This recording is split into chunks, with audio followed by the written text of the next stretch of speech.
Shalom, salam sejahtera bagi kita semua. Kami dari kelompok 5 akan mempresentasikan materi kami yaitu keterampilan membimbing diskusi kelompok kecil yang diampu oleh Bapak Andrianus Nababan dalam mata kuliah Praktek Perencanaan Pembelajaran Pendidikan Agama Kristen. Yang pertama, pengertian diskusi kelompok kecil. Menurut Kamus Besar Bahasa Indonesia, diskusi adalah pertemuan ilmiah untuk bertukar pikiran mengenai suatu masalah. Di dalam kelas, diskusi merupakan proses interaksi baik antara siswa dengan siswa maupun antara siswa dengan guru untuk menganalisis suatu masalah atau membahas topik tertentu. Diskusi kelompok kecil adalah suatu proses teratur yang melibatkan sekelompok siswa dalam interaksi tatap muka yang formal dengan berbagai pengalaman atau informasi, pengambilan kesimpulan, dan pemecahan masalah.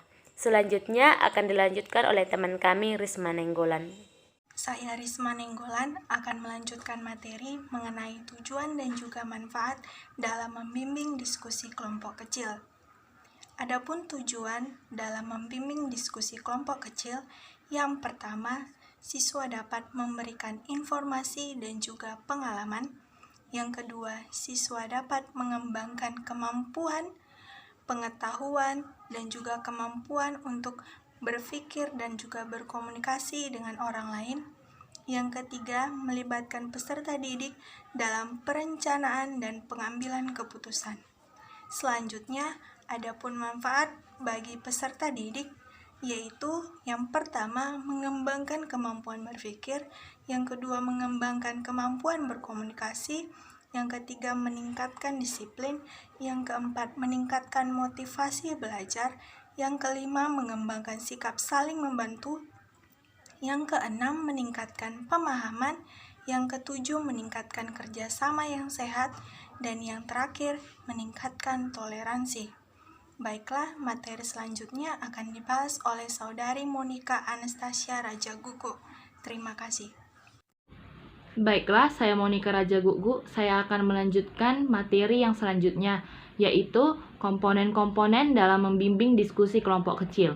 Yang pertama ada memusatkan perhatian pada tujuan dan topik diskusi melalui merumuskan tujuan dan topik yang akan dibahas.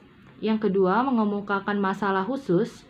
Yang ketiga, mencatat perubahan atau penyimpangan diskusi dari tujuan. Yang keempat, merangkum hasil pembicaraan. Komponen yang kedua yaitu memperluas masalah atau urunan pendapat. Yang ketiga, menganalisis pandangan siswa. Yang keempat, meningkatkan urunan atau sumbangan siswa dalam memberikan pendapat. Yang kelima, menyebarkan kesempatan berpartisipasi. Dan yang keenam, menutup diskusi. Demikianlah materi yang bisa saya sampaikan. Selanjutnya akan dilanjutkan oleh teman saya, Saudari Esther Siregar.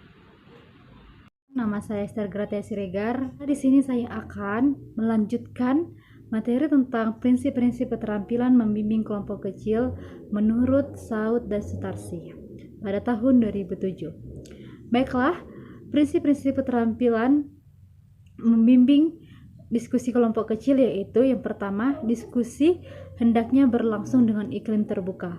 Maksudnya dari sini adalah yaitu di mana iklim terbuka ditandai dengan adanya keantusiasan dalam berpartisipasi, kehangatan hubungan pribadi dengan hubungan kelompok. Yang kedua, perlu perencanaan dan persiapan yang matang. Nah, dalam perencanaan dan persiapan yang matang ini, itu mencakup satu, topik yang dipilih hendaknya sesuai dengan tujuan dari pembelajaran yang ingin dicapai. Yang kedua, masalah hendaknya mengandung jawaban yang kompleks atau bukan jawaban tunggal. Yang ketiga, adanya informasi pendahuluan yang berhubungan dengan topik tersebut.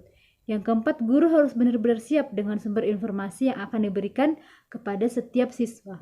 Yang kelima, perlu dipertimbangkan kelemahan dan kekurangannya. Baiklah, terima kasih. Selanjutnya akan dilanjutkan oleh teman saya. Ya baik, salam. Perkenalkan nama saya Carlos Del Merpau. Di sini saya akan melanjutkan materi tentang prinsip-prinsip keterampilan membimbing diskusi kelompok kecil menurut Barnawi dan Arifin. Menurut Barnawi dan Arifin, pembelajaran harus berpusat pada peserta didik. Peserta didik harus berperan aktif dalam proses pembelajaran. Diskusi kelompok kecil memungkinkan peserta didik untuk belajar secara aktif dengan optimal bersama-sama teman-temannya. Jumlah kelompok kecil berkisaran 3-9 orang. Kegiatan ini menimbulkan aktivitas mental dan emosional peserta didik. Dalam konteks ini sangat dibutuhkan peran guru menjalin keberlangsungan diskusi secara efektif. Oleh karena itu, keterampilan membimbing diskusi kelompok kecil merupakan keterampilan yang sangat penting yang harus dikuasai guru.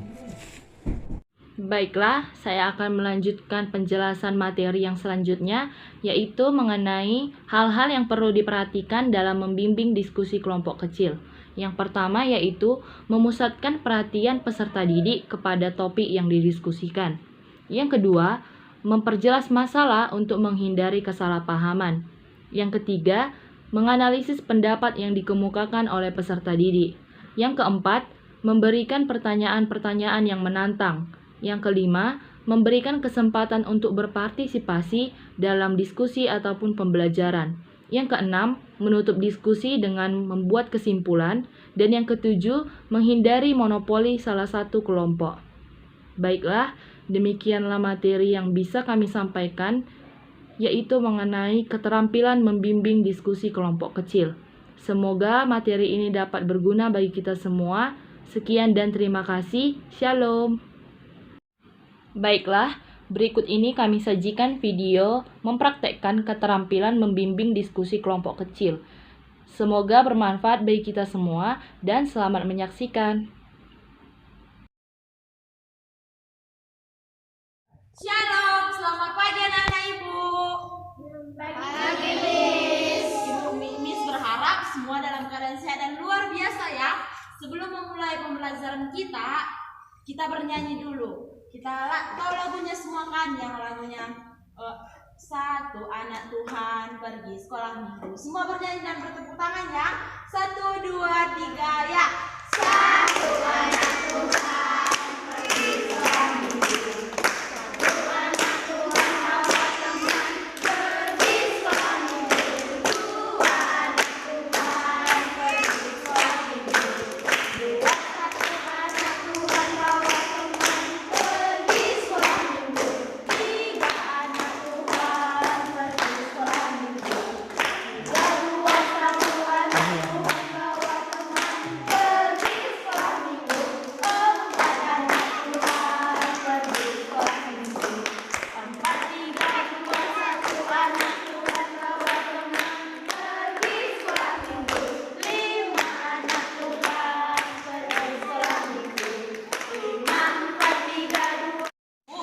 Kita memulai pembelajaran kita, ibu meminta satu anak ibu untuk membawakan kita ke dalam doa, yaitu anak ibu Rifa.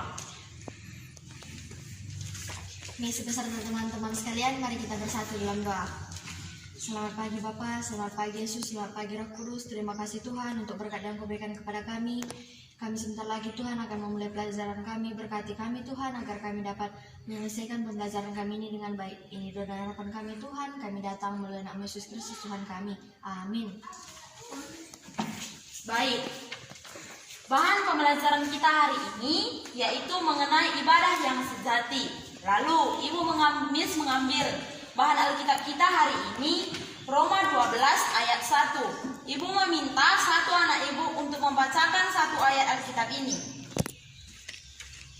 Roma 12 ayat 1 ialah persembahan yang benar. Karena itu saudara-saudara, demi kemurahan Allah aku menasihat kamu supaya kamu mempersembahkan tubuhmu sebagai persembahan yang hidup, yang kudus dan berkenan kepada Allah. Itu adalah ibadahmu yang sejati. Nah, baik. Hari ini pembelajaran kita di minggu lalu kan Ibu yang menjelaskan. Di hari ini Ibu akan membuat suatu metode pembelajaran yaitu mengenai diskusi kelompok. Diskusi kelompok ini Ibu harapkan untuk menambah pengetahuan kalian dan membuka wawasan kalian. Ibu bagi menjadi 2 kelompok ya. Yang berataskan nama, yang kelompok 1 beratas nama Rifa, Natal, Adrian, dan seterusnya yang ada di belakang. Dan pada kelompok kedua dimulai dari anak ibu Ibu Cynthia sampai pada Risa dan sampai yang di depan.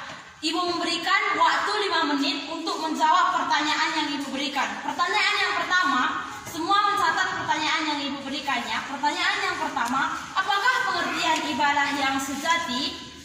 Dan pertanyaan yang kedua, pertanyaan yang pertama sudah dicatat semua anak-anak? Sudah. Pertanyaan yang kedua, sebutkan contoh-contoh ibadah yang sejati dalam kehidupan sehari-hari. Yang kedua, sebutkan contoh ibadah sejati dalam kehidupan sehari-hari. Baik, semua sudah mencatatnya kan?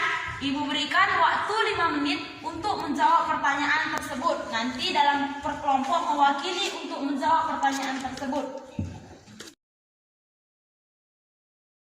Shalom anak-anak Ibu, semua sudah selesai menjawab pertanyaannya kan? Yang Ibu Miss berikan dalam diskusi kelompoknya? Nah, baik. Kepada kelompok 1, Miss persilahkan untuk memaparkan hasil diskusi dalam kelompoknya masing-masing. Kepada kelompok 1, Miss persilahkan. Siapa yang mewakili pada kelompok 1? Oh, kepada anak Ibu Rifa, Miss persilahkan.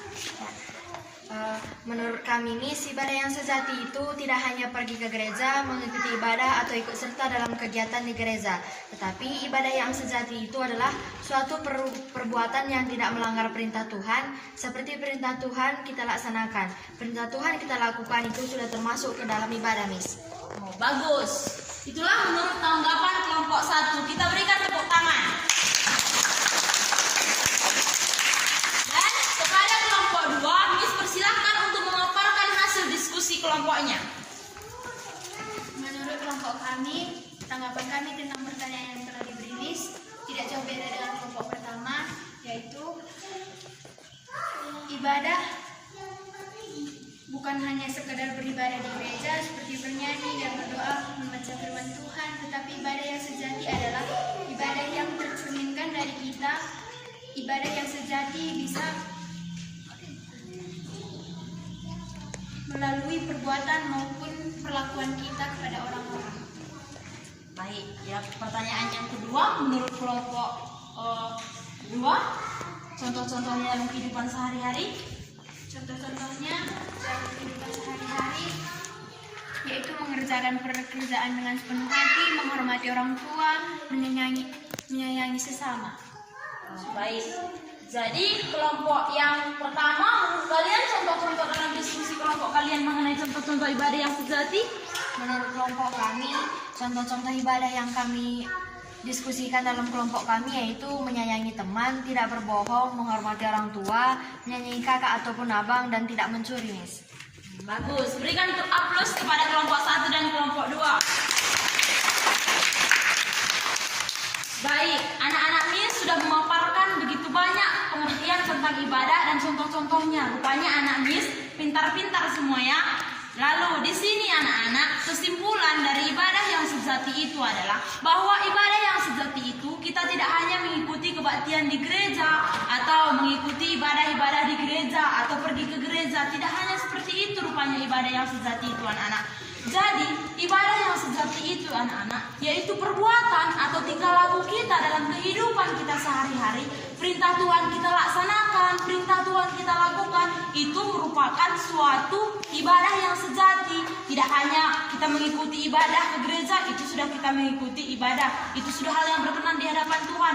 Sama doang anak-anak kita pergi ke gereja atau mengikuti ibadah, tapi perilaku dan perlakuan kita, kehidupan kita sehari-hari tidak kita laksanakan seperti yang Tuhan lakukan, itu juga tidak berkenan di hadapan Tuhan. Misalnya kita mencuri, kita bertengkar dengan teman, itu bukanlah ibadah yang sejati. Maka dari sini anak-anak, ibu berharap kalian dapat, Miss berharap kalian dapat dalam kehidupan sehari-hari melakukan ibadah yang sejati dalam kehidupan kalian, seperti membantu teman, menghormati orang tua, dan melakukan hal-hal yang menyenangkan hati Tuhan. Lalu anak-anak, di dalam melakukan ibadah yang sejati ini, sikap kita juga harus jujur, rendah hati, tidak sombong, dan menuruti apa yang diperintahkan Tuhan. Maka dari itu, kesimpulan untuk pembelajaran kita, Miss berharap kalian dapat melakukan ibadah yang sejati ini di dalam kehidupan kalian sehari-hari. Baik anak-anak, sekian pembelajaran kita hari ini anak-anak. Terima kasih. Sebelum kita mengakhiri pembelajaran kita, mari kita bersatu di dalam doa. Lipat tangan, tunduk kepala, kita satukan hati kita bersatu dalam doa. Bapa yang baik, Bapa yang berkat dalam kerajaan surga, terima kasih Tuhan atas berkat yang Tuhan berikan kepada kehidupan kami hari ini. Ya Tuhan, kami telah selesai mendengarkan proses pembelajaran kami di hari ini. Biarlah Tuhan yang memberkati anak-anak ini supaya dalam kehidupannya sehari-hari dia dapat melaksanakan ibadah yang sejati dalam perlakuannya dan tingkah lakunya yang berkenan di hadapan-Mu Tuhan. Banyak selalu dosa yang berbuat baik sengaja maupun tidak sengaja, kiranya Tuhan menghapuskannya. Dalam nama Yesus kami berdoa dan bersyukur. Amin. Sekian pembelajaran kita hari ini anak-anak. Shalom.